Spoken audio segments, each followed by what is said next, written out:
The elevator's descent was slow, deliberate, a cage in glass and steel that reflected the neon veins of the city stretching endlessly beneath us.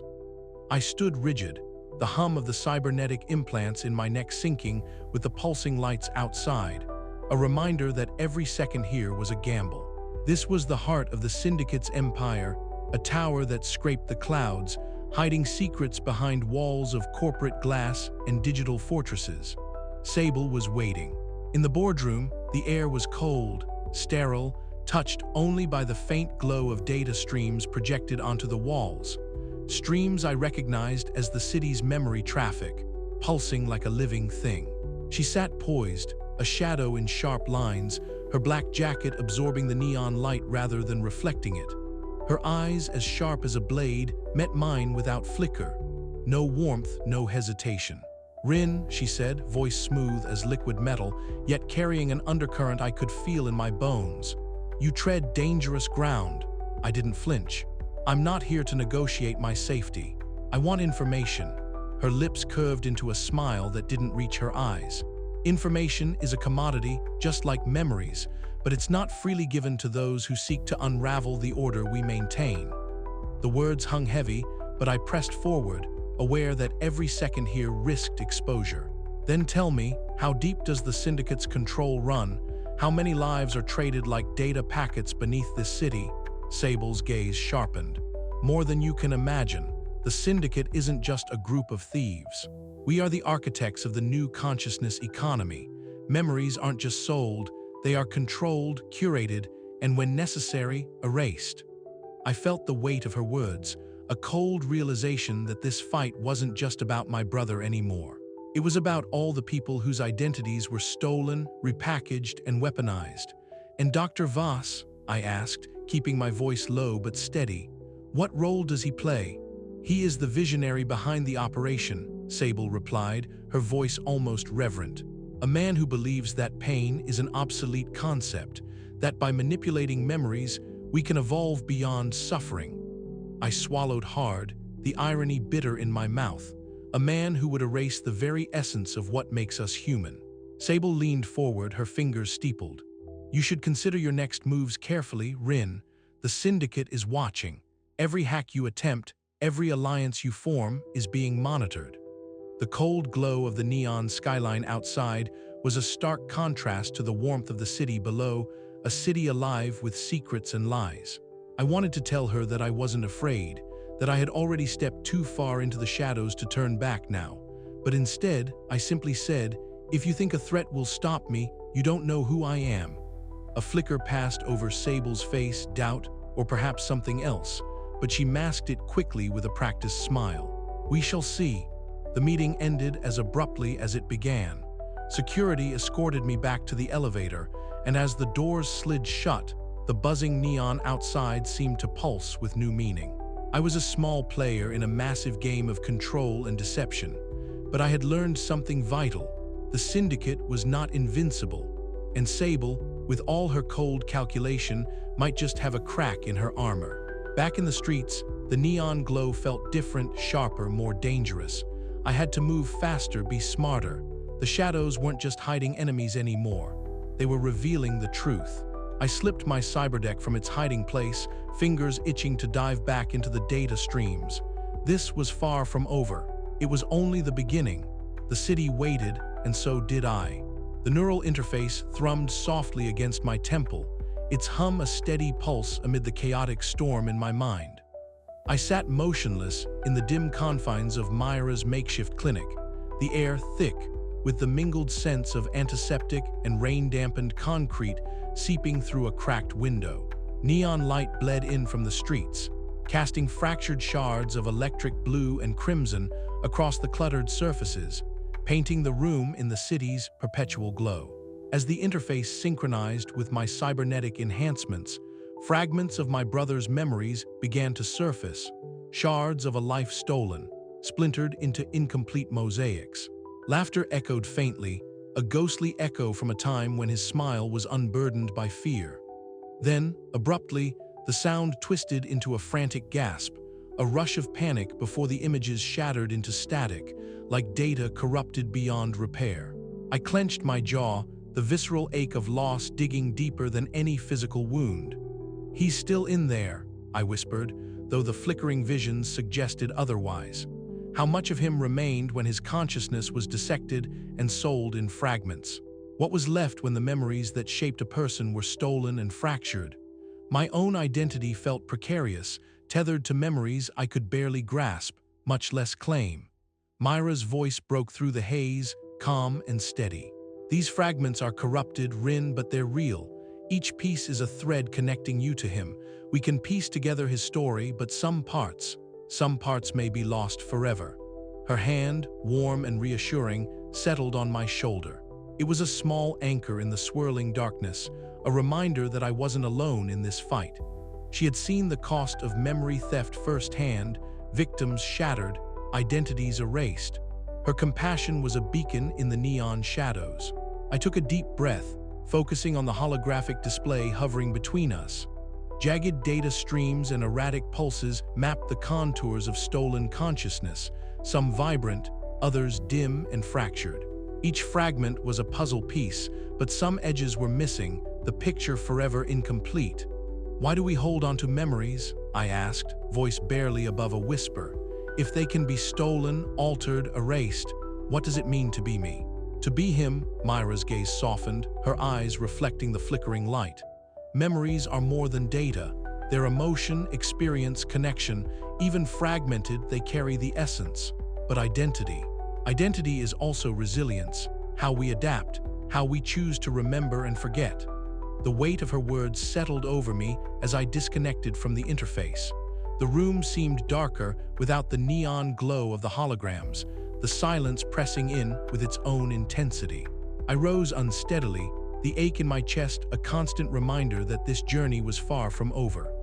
Outside, the city pulsed with relentless life, the neon veins throbbing through rain-slicked streets, the distant hum of hovercars, the faint murmur of voices lost in alleys. I walked alone, each step echoing in the void between what was and what could never be reclaimed. Memories flickered unbidden, moments shared with my brother before the disappearance. His laughter beneath the flickering streetlights, the sharp edge of fear in his eyes as he whispered warnings I had ignored. Then the fragments faded, dissolving into the electric haze, leaving me grasping at shadows. I understood now that reclaiming stolen memories was not merely about restoration, but reconciliation. Accepting the fractures, the losses, and the spaces where darkness had seeped in. My brother was no longer whole, but the fragments I held were enough to anchor me to a truth more profound than any data stream.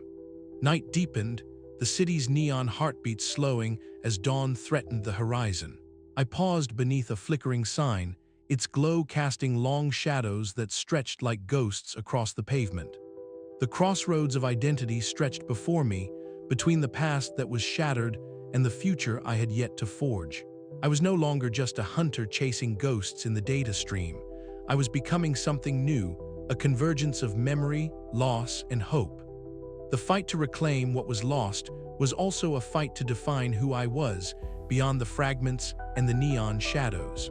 And as the first light pierced the darkness, I knew the path ahead would demand everything I had and more. But I was ready, because some ghosts were worth chasing, no matter the cost. The story was far from over. The rain came down in sheets, a relentless cascade that turned the city's neon veins into a blur of light and color. I had warned Echo to stay sharp, but when the ambush hit, it was like the shadows themselves conspired against us. He was cornered in that narrow alley, the slick pavement reflecting the flashing blue and red of corporate security drones as they closed in with ruthless efficiency. "Rin," Echo's voice cut through the storm, sharp and frantic. His neon-dyed hair plastered against his forehead, he fought with the desperation of a cornered animal, but there were too many of them. Heavy boots thundered, augmentations glinting like predatory eyes in the dim light. I wanted to dive in, to shred their ranks with a barrage of code and chaos, but the firewall around their digital shields was tighter than anything I'd faced before. I was forced to watch, powerless, as they dragged him away. The city's hum felt colder now, more oppressive. Echo wasn't just an ally anymore, he was a lifeline. And without him, the underworld's labyrinth became a dead end. I wouldn't lose him. Planning the rescue was a balancing act of precision and recklessness. I slipped into the shadows, my cybernetic eyes adjusting to the sterile glare of the detention center. The fluorescent lights above buzzed with a clinical indifference, a stark contrast to the chaotic neon blaze outside. Each step I took was a calculated risk. One wrong move, and everything would collapse. My fingers danced over the hollow interface projected from my wrist, slicing through layers of digital defenses that guarded Echo's prison like an iron fortress. Every firewall breached sent a jolt through my nerves, a reminder of how close I was to losing him forever. Inside, the air was thick with the sterile scent of disinfectant and dread. Echo's cell was a claustrophobic cage, bathed in flickering neon that cast long, wavering shadows across his tense form. His eyes, usually sharp with wit, were clouded with exhaustion and something darker: fear, betrayal. "You left me," he whispered, voice hoarse but burning with accusation. "I didn't," I said, stepping closer, the weight of my own guilt heavy in my chest. "I'm here now. We get out together." The fragile bridge between us trembled under words unspoken, wounds unhealed. The neon light flickered again, tracing the outlines of our battered trust. Freedom wasn't just a matter of breaking locks. It was a fight against the ghosts inside us, the memories we clung to and the betrayals that cut deepest. We navigated the maze of maintenance tunnels beneath the city, the hum of neon cables overhead whispering promises of escape. The distant wail of alarms was a reminder that time was a luxury we didn't have. Every footstep echoed like a heartbeat, faster and louder, as we dodged patrols and hacked security grids. The city's underbelly was a living beast, pulsating with danger and possibility. When we finally burst into the rain-soaked streets, lungs burning and hearts pounding, I realized the fight wasn't just for Echo's freedom. It was for the fragile thread of connection we'd forged in the neon shadows. In this fractured world, trust was the rarest commodity, and I was learning to risk it all. But as the city's glow swallowed us once more, I knew this was just the beginning.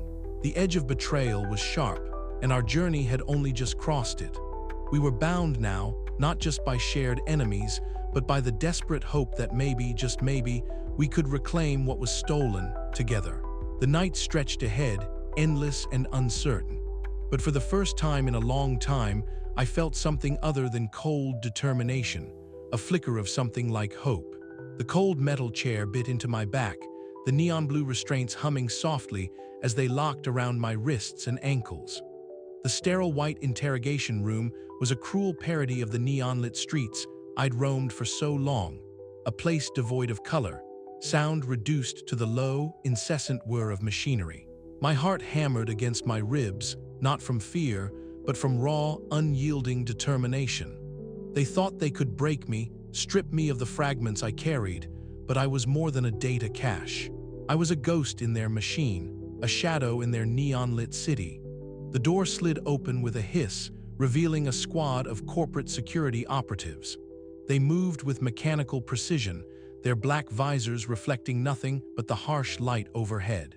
One of them approached, carrying a neural probe, sleek, invasive, designed to breach the mind's defenses with minimal physical harm but maximum psychological impact. They strapped the device to my temple, cold sensors pressing against my skin, and I felt the first tendrils of their intrusion, probing, searching. Inside my mind, the world shifted. Neon circuits and fragmented data streams flickered like a broken hologram. The memories I fought to protect were scattered shards in a digital storm, vulnerable to their relentless hacking attempts. I pushed back, summoning every ounce of my skill, weaving intricate firewalls and encryption layers to shield the stolen consciousness enfolded within me. Each wave of attack was met with a calculated defense, a dance of light and shadow, code and will. A crackle of static, and the cold visage of Dr. Kale Voss appeared on the flickering video feed embedded in the wall. His pale features were sharp as the edges of broken glass, his augmented ocular implants glowing faintly blue, casting spectral light across his face. He spoke in that clinical tone, void of empathy but heavy with conviction. "You resist, Rin," he said, voice smooth and chilling. "But resistance is futile. The evolution of humanity depends on what we do, erasing pain, commodifying experience. Memories are no longer sacred. They are currency, tools for progress." I met his gaze in the flickering feed, my voice steady despite the pain. Progress built on stolen lives is no progress at all. Hours passed like this, a relentless assault on body and mind. The neural probes burrowed deeper, trying to extract the precious fragments of my brother's memories, to corrupt or erase them. But I held fast, drawing on reserves of resilience I didn't know I possessed. When fatigue clawed at my consciousness, I found a spark, an opening in their system, a flaw in their security protocols. With a surge of defiant energy, digital tendrils burst from my neural implants, weaving through the interrogation system like wildfire. The cold, sterile room was suddenly filled with the electric crackle of counter-hacking maneuvers. Screens flickered, restraints loosened, and alarms screamed through the facility. The operatives scrambled, their mechanical precision faltering as I seized the moment. Pain lanced through my limbs as the restraints released, but I was free, escaped the digital prison they'd crafted for me. The battle had left scars, both physical and mental, but the memories, the fragments of my brother's consciousness, remained intact. As I stumbled into the neon shadows beyond, gasping for breath, a fierce resolve burned within me. This was far from over. The memory trade's heart beat cold and ruthless, embodied in men like Voss, but I was a ghost in their machine, a neon shadow fighting to reclaim identity and humanity, and I would not be silenced. The city's hum welcomed me back, the electric pulse of neon veins, the murmur of data streams flowing beneath cracked concrete.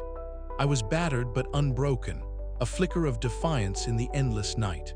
The digital prison had tested me, but it had not claimed me, not yet. And somewhere in the depths of the black market, my brother's memories waited, fragile and flickering. I would find them. I had to. The fight was only beginning. I lay in the stark white room, wrists throbbing where the restraints had gripped, mind still racing from the relentless probing. The faint afterglow of neon circuits behind my eyelids was a cruel reminder of how close I'd come to losing everything. But even as exhaustion threatened to drag me under, a fierce light burned in my chest, the unyielding hope that kept me tethered to reality. The city outside pulsed with life, indifferent to the battles fought in its underbelly. But I was no longer just a shadow. I was a force, a hacker, a sister, a ghost in the data stream refusing to fade away, and the neon shadows still held secrets waiting to be uncovered. The cold air of the safe house basement bit into my skin, despite the warmth of the neon-lit city just beyond the cracked window.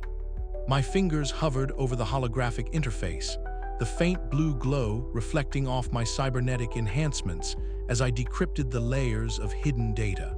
Every line of code was a pulse in the sprawling organism that was Dr. Kale Voss's operation, a beast far larger and more insidious than I'd imagined. Echo's voice broke the silence, sharp and sarcastic as always, but laced with an edge of disbelief. "You're looking at the blueprint for something far beyond memory auctions, Rin. This is a blueprint for mass consciousness commodification." I glanced up, catching the gleam of neon-dyed hair under the flickering overhead light. The hum of our encrypted connection filled the room, a stark contrast to the pounding in my chest. "Mass consciousness commodification," I repeated, tasting the phrase like bitter metal. They want to turn every human experience, every thought and feeling into a product. Memories not just stolen, but replicated, packaged, sold on a scale that could consume the entire city, the entire world. Echo's fingers danced over the floating console, pulling up encrypted files, schematics, and chilling projections. Voss isn't just trafficking memories anymore. He's engineering a market where consciousness itself is a commodity. People become data points, identities fragmented and sold to the highest bidder. The room felt smaller, the weight of the revelation pressing down on me. I thought of my brother, the shards of his memories I'd fought so hard to reclaim, fragments forever altered or lost to the syndicate's greed. And now, the very essence of human identity was under threat of becoming a corporate asset, stripped of its sacredness and sold like a product on a shelf. Myra's gentle presence was a balm amid the chaos. She sat close, her soft features illuminated by the pale glow of the data streams. "Destroying the trade might save countless future victims," she whispered, her voice trembling with the magnitude of our dilemma. "But what about the memories already stolen? The people trapped in those fractured identities? They deserve to be saved." Her words struck a chord deep within me. The ethical quagmire was suffocating. To expose and dismantle the network risked erasing the last remnants of those stolen souls, yet to do nothing would let Voss's cold mechanization continue unchecked. I paced the room, neon shadows flickering across the cracked concrete walls. The city beyond pulsed with the ceaseless flow of data and light, a symphony of disconnected lives and stolen moments. Somewhere out there, my brother's consciousness waited, scattered, and incomplete. "There has to be another way," I muttered, voice thick with resolve. "A way to bring down Voss without erasing what's left. To protect the memories and the people behind them." Echo smirked, though the usual cynicism was tempered by a rare flicker of hope. "You always were stubborn." We began to formulate a plan, a digital strike that would expose the syndicate's darkest secrets to the public, while safeguarding the cache of stolen memories we'd gathered. It was a dangerous gambit, one that could cost us everything. As dawn crept over the horizon, painting the neon skyline in hues of violet and gold, I stood on the rooftop, the city's hum a constant companion. The flickering lights below were no longer just colors on glass. They were the pulse of a fractured world, a reminder of the fragile boundary between self and stolen identity. The path ahead was uncertain, riddled with peril and moral complexity. But for the first time since my brother vanished, I felt a flicker of clarity, a haunting resolve to fight not just for him, but for the countless ghosts lost in the data streams. The web was vast, tangled in lies and shadows, but I would unravel it no matter the cost. And in the neon glow of this fractured city, I would find the truth. The final auction, the auction hall, was a cathedral of neon and shadow, its cavernous space pulsing with the synthetic heartbeat of stolen memories. Holographic displays floated like restless ghosts above the crowd, flickering images of lives not lived, moments not owned, all packaged and sold to the highest bidder. Rin's breath caught in her throat as she slipped through the throng, her cybernetic enhancements humming softly beneath her skin, amplifying every sound, every flicker of light. The air was thick, with the scent of ionized metal and cheap synthetic sweat, a cocktail of desperation and greed that clung to the patrons like a second skin. Faces obscured by digital masks and shifting visors watched the auctioneer with rapt attention, hands twitching near concealed weapons or data scramblers. To them, memories were currency, experience a commodity to be bartered and consumed. Rin's eyes scanned the room, searching for the familiar signature she had traced through countless data streams. The fragmented echoes of her brother's consciousness haunted the auction's offerings, disjointed, commodified, distilled into bite-sized entertainment for the city's elite. Somewhere in this neon-lit maze lay the last pieces of him, and she was determined to reclaim them. Ahead, the auctioneer took center stage. Tess, her name whispered like a curse in the underground circuits, stood poised like a predator beneath the harsh glow of spotlights. Her sharp features cut through the haze, framed by sleek black attire threaded with neon accents that matched the city's relentless glow. Her eyes, cold and calculating, scanned the crowd, settling occasionally on hopeful bidders or those foolish enough to challenge the syndicate's dominion. Rin adjusted the digital visor over her eyes, masking her identity and weaving through the crowd with practiced ease. Echo's voice crackled softly in her ear, a lifeline in the swirling chaos. "Security grid is patchy, but I'm working on it. You've got maybe 5 minutes before the enforcers start running full sweeps." She nodded, though Echo couldn't see. Time was a luxury she didn't have. The auction began in earnest, Tess's voice slicing through the murmur like a scalpel. Memories flickered on the holographic displays, first kisses, forgotten holidays, moments of triumph and despair, each one a fragment of someone's soul laid bare for sale. Rin's stomach churned as she recognized the hauntingly familiar patterns within the data streams. There, her brother's laughter, a fleeting glance from a long-lost childhood, a whispered secret now corrupted by digital decay.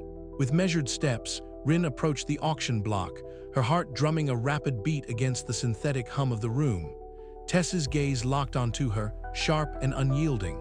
"Well, well," the auctioneer said, voice silky but edged with steel. "A new player in the game.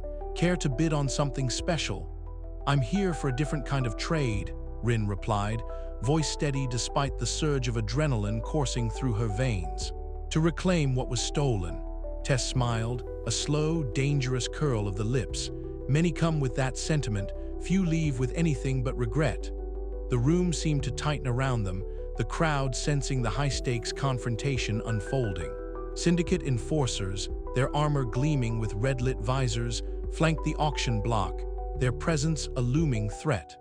Rin's hand hovered near her concealed cyberdeck, ready to unleash a digital storm. Echo's voice returned, urgent and clipped. "I'm in, disabling security protocols now. You've got a small window." Suddenly, the holographic displays flickered violently, the auctioneer's voice faltering as digital defenses shattered. Lights strobing wildly cast the room into a dizzying kaleidoscope of neon chaos. Enforcers shouted orders, weapons drawn, but the sudden breach sowed confusion. Rin seized the moment, hacking into the storage vault where her brother's last memory fragments were held. The data was heavily encrypted, a fortress of code layered with malicious corruption designed to erase and distort. Fingers flying across virtual keys, she fought to salvage what she could, every second stretching into an eternity. "Got it," she whispered, a tremor of triumph threading through exhaustion. Clutching the decrypted shard, she felt the fragile pulse of her brother's consciousness flicker within the digital fragment, broken, incomplete, but undeniably real. The auction spiraled into chaos as syndicate forces scrambled to regain control. Alarms blared, the cacophony of shouts and gunfire mingling with the electronic roar of failing systems. Neon shadows danced violently across walls and faces, a surreal battleground of light and darkness. Rin darted through the tumult, Echo providing cover and guidance. Every step was a gamble, every breath a stolen moment against the suffocating grip of the syndicate. The weight of what she carried was both a burden and a beacon, her brother's memories, a tether to the past and a beacon for the future. As she burst through the exit into the rain-slicked alley, the city's neon glow washed over her like a baptism. The shards of stolen consciousness pulsed faintly in her grip, a bittersweet victory carved from the heart of darkness. She was closer than ever, but the path ahead was shrouded in uncertainty. In the distance, the auction house blazed with alarms and sirens, a beacon of corruption brought to its knees. But for Rin, the battle was just beginning.